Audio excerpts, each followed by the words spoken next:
नमस्कार मित्रों, मैं उमा शुक्ला। स्वागत है आपका हमारे यूट्यूब चैनल में। विषय हिंदी है और हिंदी के अंतर्गत हम हिंदी साहित्य का इतिहास पढ़ रहे हैं, जिसका टॉपिक हमने लिया था हिंदी साहित्य लेखन की परंपरा, काल विभाजन और नामकरण। इसको हमने 2 भागों में विभाजित किया था। पहला पार्ट हम पिछले वीडियो में बना चुके हैं। यदि आपने वो वीडियो ना देखा हो तो कमेंट बॉक्स पर लिंक पड़ी है, आप उससे उस वीडियो को देख सकते हैं। आज हम उसका दूसरा भाग पढ़ेंगे, जिसके अंतर्गत हम पढ़ेंगे हिंदी साहित्य के इतिहास का काल विभाजन एवं नामकरण। पिछले भाग में हमने हिंदी साहित्य लेखन की परंपरा पढ़ा था। चलिए शुरू करते हैं। हिंदी साहित्य का जो इतिहास और उसका नामकरण और विभाजन रहा है वो मुख्य रूप से ग्रियर्सन से शुरू होता है। हालांकि जो साहित्य लेखन की परंपरा है वो तासी से शुरू होती है, परंतु तासी ने विभाजन नहीं किया था। विभाजन का कार्य शुरू किया था जॉर्ज ग्रियर्सन ने। तो हम यहीं से विभाजन पढ़ेंगे और देखेंगे कि क्या क्या बिंदु इसके अंतर्गत हमें हमारी प्रतियोगी परीक्षाओं में पूछे जाते हैं। उन सबको देखते हुए हम इस पूरे काल विभाजन की टॉपिक को पढ़ेंगे और यहाँ से सभी प्रश्नों को हल करेंगे। चलिए शुरू करते हैं। पहला जो काल विभाजन है वो डॉक्टर जॉर्ज ग्रियर्सन का काल विभाजन। इसको ग्रियर्सन ने 12 अध्यायों में विभक्त किया है। इन 12 अध्यायों को हम देखते हैं और देखेंगे कि यहाँ से कौन से प्रश्न बनते हैं। तो पहला अध्याय है चारण काल। चारण काल का समय माना है इन्होंने 700 से 1300 ईस्वी। दूसरे अध्याय का नाम है 15वीं शताब्दी का धार्मिक पुनर्जागरण।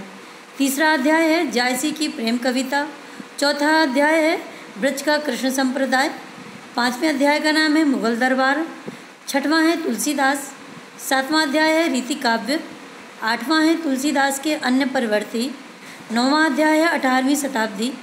10वां कंपनी के शासन में हिंदुस्तान। 11वां महारानी विक्टोरिया के शासन में हिंदुस्तान और 12वां विविध। ये 12 अध्यायों में विभक्त इनका ग्रंथ है। इसमें काल विभाजन का पहला प्रयास किया गया था और यहाँ से जो मुख्य बिंदु हमारी परीक्षाओं में आते हैं वो हम देख लेते हैं। तो जो पहला बिंदु है चारण काल, यहाँ से दोस्तों प्रश्न आता है हमारी प्रतियोगी परीक्षाओं में। प्रश्न कुछ इस तरह रहता है कि किसने आदिकाल को या प्रारंभिक काल को चारण काल का नाम दिया था। दूसरा प्रश्न जो 7वां बिंदु है, यहाँ से आता है प्रश्न आता है कि रीतिकाल को किसने रीति काव्य का नाम दिया था। इसके अलावा भी आपको इन अध्यायों के नाम याद रखने हैं, कोई भी आ सकते हैं, या नेट या पीएससी जैसी जो परीक्षाएं हैं उनमें यहाँ से प्रश्न आते रहते हैं। चलिए अगले देखते हैं। अगले जो हमारे काल विभाजन करने वाले हैं वे हैं मिश्र बंधु। तो मिश्र बंधुओं का काल विभाजन देखते हैं। मिश्र बंधुओं ने अपने साहित्य में काल को 5 भागों में विभाजित किया है और देखते हैं कि वो 5 काल कौन कौन से हैं। तो जो पहला काल इन्होंने निर्धारित किया है वो है प्रारंभिक काल, यानी कि जो आदिकाल था उसको इन्होंने प्रारंभिक काल कहा है और उसके 2 भाग किए हैं। ऐसे ही क्रमशः इन्होंने 3 कालों के 2-2 भाग किए हैं और उसके बाद उसके 1-1 भाग मिला के ये 5 भागों में विभक्त है। पहला प्रारंभिक काल, 2 भाग हैं इसके, पूर्व प्रारंभिक और उत्तर प्रारंभिक। पूर्व प्रारंभिक का समय 700 से 1343 विक्रम और उत्तर प्रारंभिक का 1344 से 1444 विक्रम का समय स्वीकार किया है। दूसरे काल का नाम इन्होंने माध्यमिक काल रखा है। इसको भी 2 भागों में विभाजित किया है। इसका पहला है पूर्व माध्यमिक काल और दूसरा है उत्तर माध्यमिक काल। पूर्व माध्यमिक काल का समय 1445 से 1560 विक्रम और उत्तर माध्यमिक का 1561 से 1680 विक्रम। तीसरा जो काल इन्होंने नाम दिया है उसका नाम है अलंकृत काल। इसको भी 2 भागों में बांटा है, पूर्वालंकृत काल और उत्तरालंकृत काल। पूर्वालंकृत काल का समय है 1681 से 1790 विक्रम और दूसरे का है 1791 से 1889 विक्रम। चौथे काल को इन्होंने परिवर्तन काल का नाम दिया है। समय स्वीकारा है 1890 से 1924 विक्रम। और 5वां काल जो है वो है वर्तमान काल, जिसका समय इन्होंने 1926 विक्रम से अब तक का माना है। इस प्रकार से ये 5 काल हैं। मुख्य रूप से जो यहाँ से प्रश्न बनते हैं वो है पहला प्रश्न बनेगा यहाँ से कि किसने आदिकाल को प्रारंभिक काल कहा है। ठीक है। और दूसरा प्रश्न जो यहाँ से बहुत बार आ चुका है कि किसने रीतिकाल को अलंकृत काल कहा था, बहुत इम्पोर्टेंट है, ध्यान में रखिएगा इनको। हालांकि कई प्रश्नों में, प्रश्न पत्रों में इनका समय पूछ लेते हैं, परिवर्तन काल पहली बार किसने नाम दिया था ये पूछ लेते हैं, तो इस काल विभाजन को भी आपको ध्यान रखना है। अगले देखते हैं। अगला काल विभाजन जिन्होंने किया है वो है आचार्य रामचंद्र शुक्ल का काल विभाजन, बहुत ही इम्पोर्टेंट है हमारी प्रतियोगी परीक्षाओं की दृष्टि से। देखते हैं इनका काल विभाजन। इन्होंने अपने साहित्य में कालों को 4 भागों में बांटा है। पहले काल का नाम इन्होंने वीर गाथा काल नाम रखा है और उसका समय स्वीकार किया है संवत 1050 से 1375। दूसरा काल इन्होंने भक्ति काल माना है और उसका समय माना है संवत 1375 से 1700। ये भक्ति काल को इन्होंने 4 भागों में बांटा है, ये हम पहले भी पिछले वीडियो में देख चुके हैं। वे 4 भाग हैं। पहले इन्होंने निर्गुण शाखा और सगुण शाखा की है और निर्गुण और सगुण के अंतर्गत 2 रखे हैं। निर्गुण के अंतर्गत रखा है ज्ञानाश्रयी और प्रेमाश्रयी और सगुण के अंतर्गत रखा है राम काव्य और कृष्ण काव्य। इस प्रकार से इन्होंने 4 भाग किए हैं, ज्ञानाश्रयी, प्रेमाश्रयी, राम काव्य और कृष्ण काव्य। इसके बाद तीसरे काल को इन्होंने रीतिकाल का नाम दिया है। समय है इसका संवत 1700 से संवत 1900 तक। चौथे काल का नाम इन्होंने गद्य काल रखा है और इसका समय माना है संवत 1900 से 1984। जो गद्य काल है इसको भी इन्होंने 3 भागों में बांटा है क्रमशः, प्रथम उत्थान काल, द्वितीय उत्थान काल और तृतीय उत्थान काल। मित्रों, आचार्य रामचंद्र शुक्ल का जो काल विभाजन है ये सर्वमान्य काल विभाजन माना जाता है और जो इन्होंने समय दिया है ये भी सर्वमान्य समय स्वीकार किया गया है। यानी इनके द्वारा जो कालों के नाम दिए गए हैं ये ही सर्वमान्य नाम माने गए हैं। इसके अलावा यहाँ से पूरे काल विभाजन में से कहीं से भी प्रश्न पूछ लिया जाता है, तो बहुत ही इम्पोर्टेंट है इनका काल विभाजन। इसे आप ध्यान से पढ़िएगा और ध्यान रखिएगा भी, यहाँ से आपसे प्रश्न छूटेगा नहीं। अगले देखते हैं। अगले है डॉक्टर रामकुमार वर्मा। रामकुमार वर्मा का जो काल विभाजन है ये भी बहुत इम्पोर्टेंट है। हालांकि इनका जो साहित्य था वो अधूरा ग्रंथ माना जाता है, लेकिन फिर भी इनके जो प्रथम 2 बिंदु दिए गए हैं यहाँ से बहुत बार प्रश्न आ चुके हैं, इसलिए इसको छोड़ा नहीं जा सकता। चलिए देखते हैं। प्रथम काल का इन्होंने नाम रखा है संधि काल, जिसका समय इन्होंने माना है संवत 750 से 1000 विक्रम। दूसरे काल को इन्होंने चारण काल कहा है, जिसका समय इन्होंने 1000 से 1375 विक्रम स्वीकारा है। तीसरा काल इन्होंने भक्ति काल माना है, जिसको इन्होंने 1375 से 1700 विक्रम तक माना है। चौथा काल रीतिकाल 1700 से 1900 विक्रम और 5वां काल आधुनिक काल, जिसका समय 1900 से अब तक है। इनकी रचना जो है वो अधूरी रचना मानी जाती है, जिसमें 3 ही का भक्ति काल तक का ही समय निर्धारित किया गया है। ये आगे संपादित कर दिया गया होगा। और जो यहाँ से प्रश्न आता है वो आपके आते हैं पहला और दूसरा।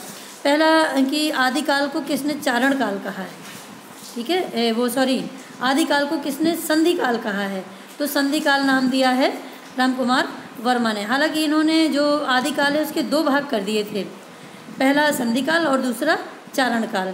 तो लेकिन संधि काल के नाम से ही इनको पूछा जाता है, क्योंकि चारण काल तो ग्रियर्सन ने कहा था, इसलिए हाँ, यदि 2 भाग नाम से पूछे तो संधि चारण काल रामकुमार वर्मा का है, और यदि संधि काल पूछे तो रामकुमार वर्मा ने नाम दिया ही था। चलिए अगले देखते हैं। अगले हैं हमारे आचार्य हजारी प्रसाद द्विवेदी। इनका काल विभाजन व नामकरण देखते हैं। इन्होंने आदिकाल को पहली बार आदिकाल नाम दिया था, यानी कि वीरगाथा काल जो प्रारंभिक काल था उसको इन्होंने आदिकाल का नाम दिया था। समय इसका माना था 1000 से 1400 ईस्वी तक। दूसरे काल का नाम इन्होंने पूर्व मध्यकाल रखा था, जिसका समय 1400 से 1900 ईस्वी माना है। तीसरे काल को इन्होंने उत्तर मध्यकाल कहा है, जिसका समय इन्होंने 1700 से 1900 ईस्वी माना है। चौथा काल आधुनिक काल, जिसका समय इन्होंने 1900 से अद्यावधि स्वीकार किया है।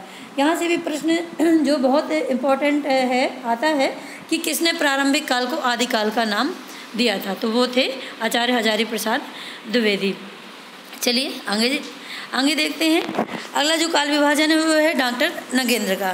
डॉक्टर नगेंद्र द्वारा किया गया काल विभाजन बहुत इम्पोर्टेंट है, खासकर इसका आधुनिक काल में जो चरण इन्होंने बताए हैं और जो समय दिया है वो बहुत इम्पोर्टेंट है। चलिए देखते हैं इनका काल विभाजन। इन्होंने पहले काल को नाम आदिकाल ही दिया है और समय इसका माना है 7वीं सदी के मध्य से 14वीं सदी के मध्य तक। दूसरा काल भक्ति काल है, 14वीं सदी के मध्य से 17वीं सदी के मध्य तक। तीसरा काल है रीतिकाल, जिसका समय 7वीं सदी के मध्य से 19वीं सदी के मध्य तक स्वीकारा है। और चौथा काल है आधुनिक काल, जो 19वीं सदी के मध्य से अब तक।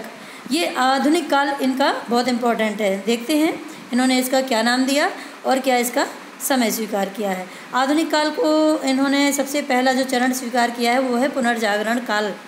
उसको इन्होंने पुनर्जागरण काल नाम दिया है, यानी कि जो हमारे साहित्य में भारतेंदु युग था उसको इन्होंने पुनर्जागरण काल का नाम दिया है। उसका समय माना है 1857 से 1900 ईस्वी। दूसरा जो चरण स्वीकार किया है आधुनिक काल का वो है जागरण सुधार काल, यानी कि जो द्विवेदी युग चला था हमारे साहित्य में उसको इन्होंने जागरण सुधार काल का नाम दिया है और इसका समय माना है 1900 से 1800 ईस्वी। तीसरे चरण का नाम इन्होंने छायावाद काल रखा है, उसका समय माना है 1918 से 1938 ईस्वी। चौथा जो चरण है उसको कहा है इन्होंने छायावादोत्तर काल और इसके दो भाग किए हैं। पहला प्रगति प्रयोग काल 1938 से 1953 ईस्वी और दूसरा नवलेखन काल 1953 ईस्वी से अब तक। मित्रों, जो ये आधुनिक काल के जो चरण हैं और उसके समय नाम और समय हैं, ये आपको नगेंद्र के बहुत अच्छे से पढ़ने पड़ेंगे ध्यान से, क्योंकि यहाँ से बहुत प्रश्न आता है। और जो आधुनिक काल का जो सर्वमान्य समय माना गया है वो ये जो नगेंद्र ने दिया है इसी को ही माना जाता है। तो आप इसके आधुनिक काल के नाम पुनर्जागरण सुधार काल और जागरण सुधार काल, ये जो नाम दिए हैं इनको सबको बहुत अच्छे से आपको पढ़ना है और इनका समय भी पढ़ना है, क्योंकि प्रश्न ऐसा आ जाता है कि नगेंद्र ने द्विवेदी युग के समय को क्या समय माना है, तो 1900 से 1918, ठीक है। ऐसे यहाँ से प्रश्न आते हैं। तो ये हमारे जो हिंदी साहित्य के का काल विभाजन और काल विभाजन और इसका समय विभाजन किया गया है, ये बहुत इम्पॉर्टेंट है। इन सभी को आपको ध्यान से पढ़ना है। आगे अब देखते हैं कि जो ये काल रहे हैं, खासकर हमारा आदिकाल, इसमें बहुत विवाद है। मतलब इसके नाम में, इसकी समय सीमा में और इसके प्रथम कवियों लेखकों में बहुत विवाद है। तो ये काल एक विवादित काल के रूप में भी जाना जाता है। तो जो अलग अलग लेखक रहे हैं इन सब ने अपने अपने हिसाब से इसका समय स्वीकार किया है और अपने अपने हिसाब से इसके नाम रखे हैं। तो हमारा जो ये अगला इसका हम बिंदु देखेंगे, ये देखेंगे आदिकाल का नामकरण, यानी आदिकाल को किस किस नाम से किस किस लेखक ने पुकारा है। तो हम देखते हैं कि नाम क्या क्या रखे गए हैं आदिकाल के और इसके प्रयोक्ता कौन है, यानी कि किस किस ने ये नाम दिए हैं। देखते हैं इसमें चारण काल, जो नाम चारण काल दिया गया है ये किसने दिया था, ये दिया था जॉर्ज ग्रियर्सन ने। अगला है प्रारंभिक काल। प्रारंभिक काल का नाम किसने दिया था, ये दिया था मिश्र बंधुओं ने। अगला नाम है बीज वपन काल, ये नाम दिया था आचार्य महावीर प्रसाद द्विवेदी ने।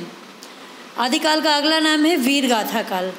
वीरगाथा काल नाम किसने दिया था, आचार्य रामचंद्र शुक्ल ने। आदिकाल को आदिकाल नाम दिया था आचार्य हजारी प्रसाद द्विवेदी ने। अगला सिद्ध सामंत काल, ये नाम दिया था पंडित राहुल संस्कृत्यायन ने। अगला है वीर काल। वीर काल नाम दिया था आचार्य विश्वनाथ प्रसाद मिश्र ने। अगला संधि काल एवं चारण काल, ये नाम दिए थे रामकुमार वर्मा ने, डॉक्टर रामकुमार वर्मा ने। अगला नाम है आधार काल। आधार काल नाम दिया है हमारे लेखिका है सुमन राजे, इन्होंने दिया है। अगला नाम है उद्भव काल। उद्भव काल नाम दिया है वासुदेव सिंह ने। अगला जो इस काल का नाम रखा गया है वो रखा गया है जय काल या बाल्यकाल, ये नाम दिया है रमाशंकर शुक्ल रसाल ने। तो आदिकाल के इतने सारे नाम हैं। अब आपको हम बता दें कि ये सारे ही नाम और इन सारे नामों की प्रयोक्ता सभी आपके प्रतियोगी परीक्षाओं में बहुत बार पूछे गए हैं।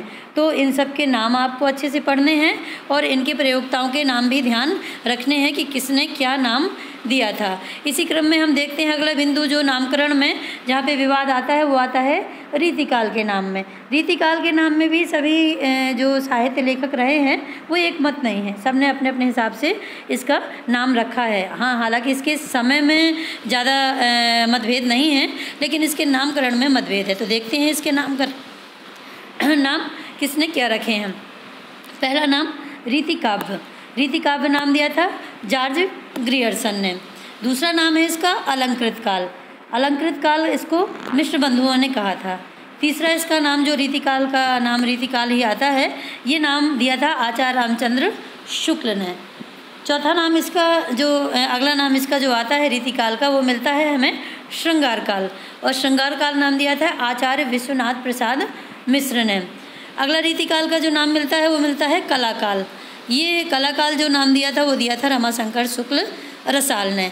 तो यहाँ पे जो नामों में विवाद है ये हमने देखे हैं कि कौन किस नाम से इस काल को पुकारता है, तो इनको भी हमें बहुत ध्यान से पढ़ना है। ये नाम भी बहुत प्रतियोगी परीक्षाओं में पूछे जाते हैं। तो साथियों, हमने इस वीडियो में प्रयास किया आपको नामकरण बताने का और काल विभाजन बताने का। ये जितने भी बिंदु हमने आपको इस वीडियो में बताए हैं, यहाँ से आपके प्रश्न बिल्कुल हर प्रतियोगी परीक्षाओं में पूछे जाते हैं। तो आप लोग सभी इस वीडियो को ध्यान से देखिएगा और इसके सभी बिंदुओं पर गौर कीजिएगा, ताकि आपसे ये जो हमारा टॉपिक रहा है तो यहाँ से आपसे प्रश्न छूटने ना पाएँ। अब हम अगले वीडियो में आपके लिए जो ये टॉपिक हमने पढ़ाया है पूरा हिंदी साहित्य लेखन की परंपरा, काल विभाजन और नामकरण, इस पूरे टॉपिक को लेके एक प्रश्न पत्र लेके आएंगे 25-30 प्रश्नों का, जिससे कि आपका ये टॉपिक पूर्ण रूप से क्लियर हो जाए और आपसे यहाँ से प्रश्न छूटने ना पाए, ताकि आप किसी भी प्रतियोगी परीक्षा में बैठें आपसे इस टॉपिक से जितने भी प्रश्न आते हैं सारे ही अच्छे से बन जाएं और आपका प्रश्न पत्र सफल हो। धन्यवाद मित्रों, नमस्कार।